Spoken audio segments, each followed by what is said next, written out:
يا نفس إن لم تظفري لا تجزعي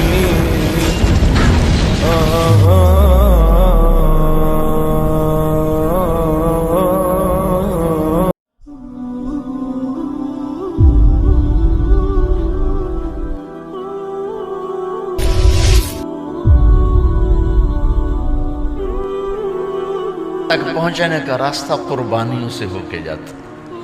آپ سب متوسط یا غریب لوگ بیٹھے ہو. میرے نبی جیسا غریب پوری کائنات میں کوئی نہیں. میں جبوتی صومالیہ گیا ہوں، وہاں کے غربت کو دیکھ کر مجھے لگا جیسے لفظ غربت بھی ان کی غربت پہ روتا ہے. ایسی غربت میں نے پورے پاکستان میں کہیں نہیں دیکھی جو میں نے جبوتی میں دیکھی، صومالیہ میں دیکھی، کیمرون میں دیکھی، چاڈ میں دیکھی، سوڈان میں دیکھی. 24 گھنٹے میں ایک دفعہ بھی کھانا نصیب نہیں. ہمارا غریب سے غریب آدمی 24 گھنٹے میں چولہا جلا بیٹھتا ہے. لیکن میرے نبی پر جو غربت آئی، کوئی ہے پوری دنیا میں تو اللہ نے مجھے پھرائی ہے جس کے گھر میں 2 مہینے چولہا نہ جلتا ہو. میرے نبی وہ فقیر تھے جن کے گھر میں 2 مہینے چولہا نہیں جلتا تھا. ایک رات آپ سوئے ہوئے، کبھی یوں کروڑ بدلے اور کبھی یوں کروڑ بدلے، بار بار حضرت عائشہ کے ساتھ. تو تھوڑی دیر کے بعد آپ تھوڑا سا آگے ہوئے اور چارپائی کی جو لکڑی ہوتی جس پر بان بنا ہوتا ہے اس پہ پیٹ کو یوں فکس کر کے اور نیچے لٹک گئے، دھڑ آدھا نیچے لٹک. فَكَانَ قَابَ قَوْسَيْنِ أَوْ أَدْنَىٰ. واہ واہ واہ، کیا مقام ہے قاب قوسین، اور کیا حالات سے گزر رہے ہیں کہ یوں آدھا دھڑ نیچے لٹک گیا. ام عائشہ اٹھ کے بیٹھ گئیں، یا رسول اللہ خیریت کیوں؟ آپ اٹھ کے بیٹھے کہ عائشہ بھوک بہت لگی، بھوک بہت لگی، اس لیے پریشر دیا تاکہ وہ جو بھوک کی طلب ہے نا میدے میں اس کو پریس کیا. اس لیے پتھر باندھتے تھے کہ وہ پیچھے چلا جائے. اب مسجد میں تشریف فرما تھے، ایک صحابی نے کر یا رسول یہ دیکھیں، کپڑا ہٹایا، یہ دیکھیں میں نے پیٹ پہ پتھر باندھا. جن کے لیے کائنات بنائی، جنہیں اپنا حبیب کہا، جن کے چہرے کی قسمیں اٹھائیں، والضحیٰ، جن کی زلفوں کی قسمیں اٹھائیں، واللیل اذا سجا، جن کے منہ سے نکلے بول کی قسم اٹھائی، وقیلہ، جن کے کتاب کی قسم اٹھائی، والقرآن المجید، جن کے شہر کی قسم اٹھائی، وہذا البلد الامین. اتنی بڑی ہستی ہیں. آپ نے کہا ذرا ادھر دیکھو. آپ نے پیٹ سے کپڑا ہٹایا تو آپ نے 2 پتھر باندھے. دیکھو میں نے 2 باندھے. کوئی ایسا فقیر ہے دنیا میں؟ دکھاؤ. عائشہ بھوک بہت لگی تو اللہ کے تو حضرت عائشہ رونے لگی کہ یا رسول اللہ پھر آپ اللہ سے مانگتے کیوں نہیں؟ عائشہ نہیں مانگوں گا، اسی بھوک میں اللہ سے ملاقات نہیں مانگوں. مجھ سے پہلے میرے جو بھائی آئے انبیاء وہ اسی فقر میں گئے، میں بھی اس فقر میں جاؤں گا. اپنے گھر میں یہ دکھ رکھا، اپنی اولاد کے ذبح ہونے کو قبول کیا تاکہ آئندہ آنے والی امت کا غریب طبقہ گلہ نہ کرے، شکوہ نہ کرے، حرام راستوں پہ نہ جائے، غلط راستوں پہ نہ جائے، اور مالدار فخر نہ کرے میں کوئی بڑا آدمی بن گیا ہوں، میری اتنی بڑی فیکٹری بن گئی ہے، میری اتنی بڑی کمائی ہو گئی ہے. یہ نہ یہ بڑائی کی چیز ہے نہ وہ چھوٹائی کی چیز ہے. جس سے اللہ راضی ہے وہ بڑا ہے، جس سے اللہ ناراض ہے وہ چھوٹا ہے، چاہے غریب ہے چاہے مالدار ہے. حضرت عائشہ فرماتی ہیں بیٹا 2 مہینے گزر جاتے تھے ہمارے گھر میں چولہا نہیں جلتا تھا، چولہا نہیں جلتا تھا، 2 ماہ گزر جاتے تھے. ایک دفعہ باغ میں تشریف لے گئے، عبداللہ بن عمر آپ کے ساتھ ہیں، صبح کا وقت ہے تو اب کھجوریں گری پڑی جو ملک نہیں ہوتی نا، کسی کوے نے ٹھونگ ماری، کسی طوطے نے اس کو ایسے ہی وہ اس کو ٹک دیا اپنی اس کے ساتھ چونچ کے ساتھ تو وہ گر پڑی. اب اٹھا کے صاف کر کے کھا رہے تھے اور عبداللہ سے کہہ رہے تھے عبداللہ تو نہیں کھاتا؟ انہوں نے کہا جی مجھے بھوک نہیں ہے. آپ نے کہا عبداللہ مجھے بھوک ہے، آج چوتھا دن ہے میں نے کچھ نہیں کھایا، چوتھا دن۔ تمہیں کوئی ہے جس کے ہاں 4 دن فاقہ چلتا ہو؟ آج چوتھا دن ہے میں نے کچھ نہیں کھایا۔ ہمارے دسترخوان پہ کتنا کھانا اٹھا کے کوڑے کے ڈھیر میں جاتا ہے، آج 4 دن گزر چکے ہیں میں نے کچھ نہیں کھایا۔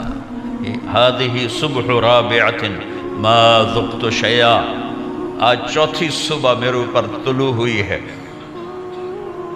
ایک لقمہ نہیں کھایا۔ آپ مسجد میں بیٹھے تھے، کعب بن عجرہ آئے تو آپ کو دیکھ کر ایسے کہنے لگے یا رسول اللہ ما لی اراک متغیر اللون، یا رسول اللہ آپ کا چاند سا چہرہ چمکتا آج مرجھایا ہوا کیوں نظر آ رہا ہے؟ تو آپ نے یوں دیکھ اپنے پیٹ پہ یوں انگلی رکھ کر کہا ما دخل جوفی ما يدخل جوف ذاتک منذ ثلاث۔ کہا آج 3 دن گزر چکے ہیں، پیٹ میں ایک روٹی کا ذرہ داخل نہیں ہوا، ذرہ، لقمہ نہیں ذرہ، روٹی کا ایک ذرہ پیٹ میں داخل نہیں ہوا۔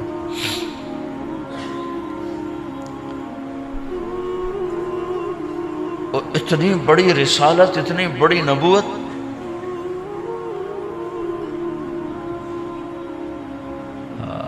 اپنی امت کے غریبوں کی تسلی کے لیے اور اپنی امت کے مالداروں کو سبق دینے کے لیے کہ اللہ رزق دے تو اپنی حیثیت نہ بھولو، اور اللہ نہ دے تو اپنے حبیب کی قربانی نہ بھولو۔ انہوں نے تو جان بوجھ کے یہ کیا، جان بوجھ کے، یہ نہیں کہ آپ کو کوئی تنگی اللہ کی طرف سے، جان بوجھ کے۔ اور سارے گھر کا یہ حال ہے۔ بس فاطمہ رضی اللہ تعالیٰ عنہ سے ملنے گئے، کہا بیٹے میں اندر آ جاؤں، میرے ساتھ عمران بھی ہیں، ایک صحابی تھے عرب سردار، میرے ساتھ عمران بھی ہیں۔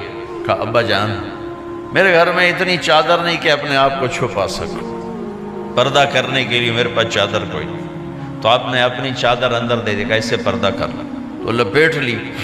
اب اندر آئے تو آپ نے پوچھا میں نے سنا تھا تو بیمار ہے، میں تیرا حال پوچھنے آیا ہوں۔ تو باپ کو دیکھ کے آنسو نکل آئے کہ یا رسول اللہ بیماری بھی ہے اور بھوک بھی ہے، دونوں ہی ہیں، صرف بیماری نہیں بھوک بھی ہے۔ بڑے بڑے مصیبتوں سے لڑ جانے والے ماتھے پہ کبھی بل نہ آیا۔ بیٹی کے آنسوں نے پگھلا بھی دیا اور رلا بھی دیا، آپ بھی رو پڑے، آپ بھی رو پڑے۔ پھر کہا میری بیٹی نہ رو، والذی بعث اباک بالحق ما ذقت من 3 ایام ذواقا، آج 3 دن ہے میں نے ایک لقمہ نہیں کھایا، میں تیرے ساتھ۔ اور میری بیٹی میں تمہیں بتاؤں، میرے رب نے مجھے کہا تھا میرے حبیب اگر آپ چاہیں تو احد پہاڑ سونا بنا دو، 10 میل لمبا چوڑا ہے احد پہاڑ، 10 میل، میں احد پہاڑ سونا بنا دوں آپ کی خدمت میں پیش کروں؟ تو میں نے کہا نہیں یا اللہ مجھے نہیں چاہیے، میں ایک دن بھوکا رہوں گا، ایک دن کھانا کھاؤں گا۔ پھر فرمایا بیٹی کیا تجھے یہ عزت کافی نہیں ہے کہ اللہ نے تجھے جنت کی عورتوں کا سردار بنا دیا؟ یہ سرداری سونے چاندی میں تل کے نہیں ملی ہی، ہوئے ہوئے ہوئے، میں قربان جاؤں۔ بھائیو اب سب ماشاءاللہ نوجوان نظر آ رہے ہو، تھوڑا وقت نکال کے اگر آپ پڑھے ہوئے ہو اپنے نبی کی زندگی پڑھا کرو، اپنے نبی کی زندگی پڑھا کرو، بڑا ایمان بھی بنے گا، حوصلہ بھی ملے۔ آپ حسن حسین کو کہتے تھے میری آنکھوں کی ٹھنڈک، میرے جگر کے ٹکڑے، میرے سینے کی ٹھنڈک، میرے لاڈلے، جنت کے چاند، جنت کے سردار، میرے 2 پھول، یہ سارے الفاظ حسن حسین کے لیے ہیں۔ اور ان کے بھوک کی وجہ سے رونے کی آواز سنتے تھے اور تڑپتے تھے، لیکن روٹی نہیں مانگی ان کے لیے، روٹی نہیں مانگی، کہ اپنی امت کے غریبوں کو تسلی دینی تھی کہ اگر میں فقیر بن کے جا رہا ہوں تو تمہارے اوپر بھی امتحان ہے، چند دن برداشت کرو۔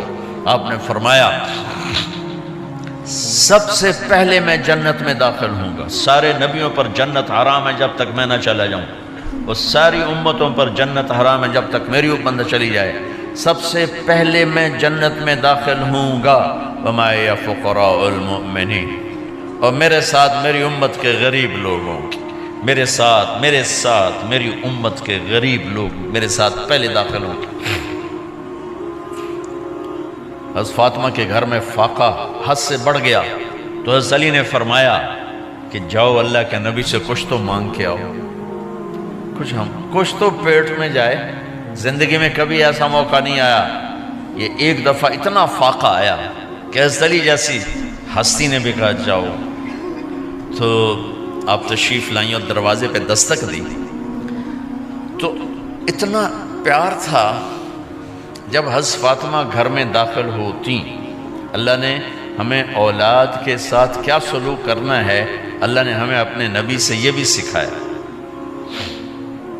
حضرت فاطمہ جب بھی گھر میں آتی، اور ساتھ ہی تو گھر تھا، دیوار سے دیوار ملی تھی، روز کا آنا جانا تھا، تو میرے نبی بیٹھے نہیں رہتے تھے، آؤ فاطمہ کیا حال ہے، کھڑے ہو جاتے اور تیزی سے آگے بڑھتے، دروازے پر ہی حضرت فاطمہ کا ہاتھ پکڑ لیتے، ہاتھ کا بوسہ لیتے، بوسہ لے کر ہاتھ پکڑے بیٹی کو چارپائی پہ پہلے بٹھاتے، اس کے بعد خود بیٹھتے تھے۔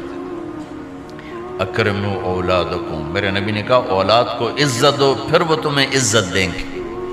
ہمارے ماحول میں اکثر ماں باپ نے اولاد پہ ڈنڈا ہی اٹھایا ہوتا ہے، پھر ان میں بغاوت پیدا ہو جاتی، پھر کہتے ہیں اولاد نافرمان۔ آپ نے دستک دی تو کہنے لگے یہ تو فاطمہ کی دستک ہے، خیر تو ہے، پہلے تو کبھی اس وقت میں آئی نہیں۔ تو آپ نے ام ایمن سے کہا دروازہ کھولو۔ ام ایمن نے دروازہ کھولا تو آپ نے استقبال کیا، بٹھایا، پوچھا بیٹی کیا ہوا، اس وقت میں کیسے آئیں؟ کہا یا رسول اللہ بہت فقر ہے، بہت بھوک ہے، آپ کے پاس سنا کچھ مال آیا ہے، کچھ ہمیں بھی دے دیا جائے۔ اتنی صابر بیٹی زندگی میں ایک دفعہ بھوک کی شکایت لے کر آئیں، اور آگے باپ نے پھر پیپر لے لیا، پھر امتحان میں ڈال دیا۔ آپ نے کہا بیٹی میرے پاس 5 بکریاں کھڑی ہیں، دے دوں یا 5 دعائیں سکھا دوں؟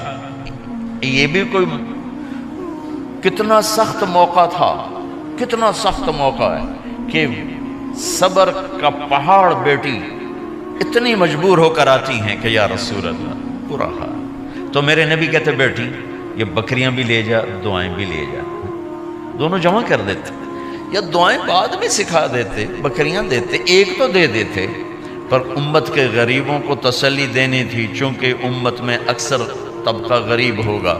تو آپ نے کہا بیٹی 5 بکریاں دوں یا 5 دعائیں دوں؟ تو وہ سمجھ گئیں اپنے باپ کے مزاج کو کہ ابا جان امتحان لے رہے ہیں۔ تو کہا ابا جان بکریاں چھوڑ دیں، مجھے دعائیں سکھا دیں، مجھے بکریاں نہیں چاہیے۔ بھوکے کی رات بھی گزر جاتی ہے اور بھوکے کا دن بھی ڈوب جاتا ہے۔ تو آپ کا چہرہ ایسے کھل گیا کہ میری بیٹی پاس ہو گئی۔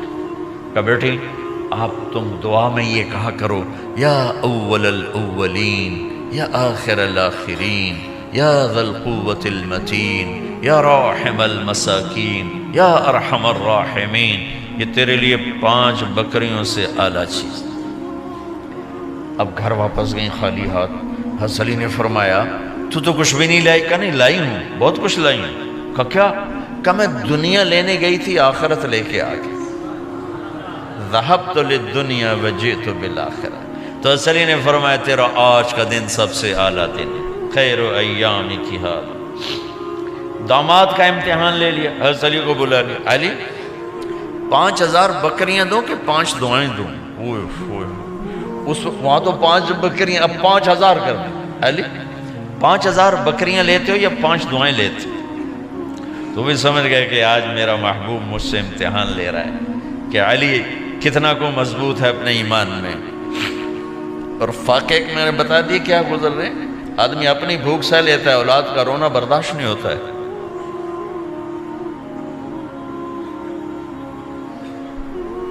علی 5 دعائیں دوں کہ 5000 بکریاں؟ حضرت علی نے عرض کی یا رسول اللہ دعائیں سکھا دیں، بکریاں نہیں چاہیے۔ میرا نبی کا چہرہ کھل گیا کہ میرا داماد بھی پاس ہو گیا۔ علی تو یہ دعا مانگا کر روزانہ، اللہم اغفر لی ذنبی ووسع لی خلقی وبارک لی فی رزقی وقنعنی بما رزقتنی ولا تذهب قلبی الی شیء صرفتہ عنی. یہ 5 دعائیں تو مانگا کر، 5000 بکریوں سے زیادہ ہے. اللہم اغفر لی ذنبی، اللہ میرا گناہ معاف کر. وسع لی خلقی، میرے اخلاق عالی شان کر. بارک لی فی رزقی، میرے رزق میں برکت دے. قنعنی بما رزقتنی، مجھے لالچ سے نکال دے، مجھے لالچی نہ بنا، مجھے حریص نہ بنا. ولا تذهب قلبی الی شیء صرفتہ عنی، جو تو نے مجھے دیا نہیں اس کی میرے اندر سے طلب بھی ختم کر دے، مجھے اس کا طلبگار بھی نہ بنا. کہ یہ 5000 بکریوں سے زیادہ ہے. میں نے تھوڑا سا اپنے نبی کے گھر کا نقشہ آپ کو بتایا ہے کہ یہ چند دن صبر کی دنیا ہے، اللہ راضی ہو گیا تو موت سب سے خوبصورت پیغام.